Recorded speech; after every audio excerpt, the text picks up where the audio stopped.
தாண்டி மனதளவில் நீங்க தயாரா இருக்கணும். கடவுள் உங்க மேல ஒரு கண்ணு வச்சிட்டாருங்க.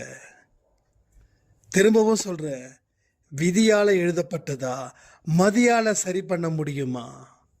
ஆட்ட நாயகனா இருங்க, ஒதுங்கி இருக்க வேண்டாம்.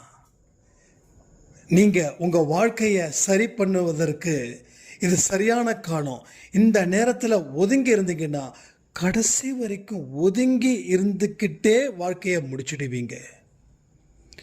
உங்க ஏஜை பத்தி கவலைப்படாதீங்க. நாட்கள் ரொம்ப குறைவுன்னு நினைக்காதீங்க. உயிர் இருக்கிற வரைக்கும் வாய்ப்புகள் இருக்கு. வாய்ப்புகள் இருக்கிற வரைக்கும் உங்க வாழ்க்கையில உயர்வும் இருக்குது.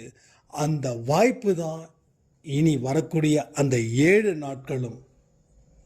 ஒரு பதிவையும் மிஸ் பண்ணாம பாருங்க. அப்பதான்